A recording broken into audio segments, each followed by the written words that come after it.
በዛሬው ዕለት በወንጌላውያን አማኞች ዘንድ በስፋት ብዙዎች ሲቀባበሉት የነበረው ጉዳይ እጅግ የምንወደው አገልጋይ ዶክተር ማሙሻ ፋንታ ለአንድ የቤተ ክርስቲያን ግንባታ የሚሆን ከመጽሐፉ ሽያጭ የተገኘን 11 ሚሊዮን ብር መስጠቱ ብዙዎችን ያስደሰተና ዶክተር ማሙሻ ፋንታም በሕይወት የተገለጠ አገልግሎት በሚልና የሚባርኩ ሀሳቦችን ብዙዎች ሲሰጡት ተመልክተናል።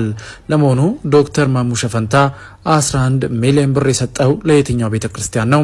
ስለ ዶክተር ማሙሻ ፋንታም ያልተሰሙ እውነቶችና ሚስጥሮችን ጨምረን ይዘንላችኋል። ታደምጣላችሁ። በቅድሚያ ግን ስለ ዶክተር ማሙሻ ፋንታ ብታውቁት ያልነውን እውነት እንንገራችሁ። ውልደቱና እድገቱ በደቡብ ጎንደር እብናት በምትባል ከተማ የሆነው ያኔው ብላቴና ማሙሻ ፋንታ ወላጆቹ አባቱ አቶ ፋንታ ገብሬና እናቱ ደግሞ ወይዘሮ ዘውዲቱ ተድላ ይባላሉ። አባቱ በወቅቱ በከተማው አሉ የተባሉ ጎበዝ ግንበኛና አናጺ የነበሩ ሲሆን ወላጅ እናቱ ደግሞ በቤት ውስጥ ልጆቻቸውን በማሳደግ ለቁም ነገር ያበቁ ጀግና እናት ናቸው። ዶክተር ማሙሻ ፋንታ በቤተሰቡ በተለየ ትኩረትና ፍቅር ያደገ ሲሆን ለዚህም ደግሞ ምክንያት የነበረው ታላላቆቹ ሁለት ሴቶች ያሉ ሲሆን ከዛም በመሃል አንድ ወንድ ልጅ ተወልዶ ገና በጨቅላነቱ ሕይወቱ በማለፉ በቤተሰቡ ወንድ ልጅ እንዲወለድ ከመፈለጋቸው የተነሳ ወላጅ እናቱ በብዙ ስለት በብዙ እንባ ፈጣሪ ወንድ ልጅ እንዲሰጣቸው ተማጽነው ማሙሻ በብዙ ጸሎት እና እንባ የተገኘ የቤቱ ሶስተኛ ወንድ ልጅ በመሆኑ በተለይ በእናቱ የተለየ ፍቅርና እንክብካቤ እንዲኖረው ምክንያት እንደሆነ ራሱ ተናግሯል።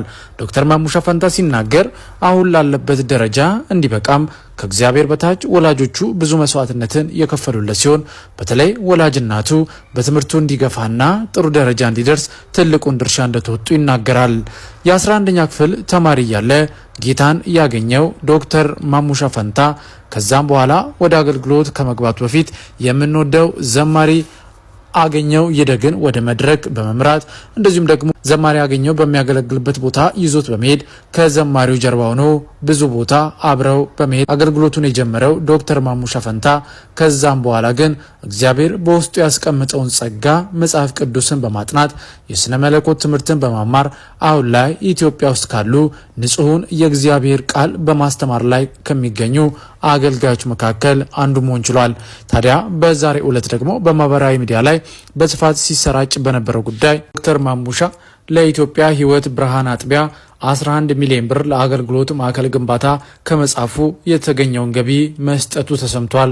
መንፈሳዊ ብስለት ከተሰኘው መጽሐፍ የተገኘውን 11 ሚሊዮን ብር ዶክተር ማሙሻ ፋንታ ላለፉት 25 ዓመታት በመሪነት ላገለገሏት በኢትዮጵያ ሕይወት ብርሃን ቤተክርስቲያን አዲስ ክርስቲያን ላይፍ አሴምብሊ አጥቢያ የአገልግሎት ማዕከል ግንባታ በልግስና ሰጥቷል። ትናንት ምሽት ቤተክርስቲያኒቱ ባዘጋጀችው የገቢ ማሰባሰቢያ ፕሮግራም ላይ ዶክተር ማሙሻ ፋንታ ቼኩን ሲያስረክቡ እንደገለጹት መጽሐፉ ለቤተ ክርስቲያን እንደተሰጠ ያወቁ ምዕመናን በብዙ ልግስና ከዋጋው በላይ በብዛት በመግዛታቸው የገቢ መገኘቱን ተናግረዋል።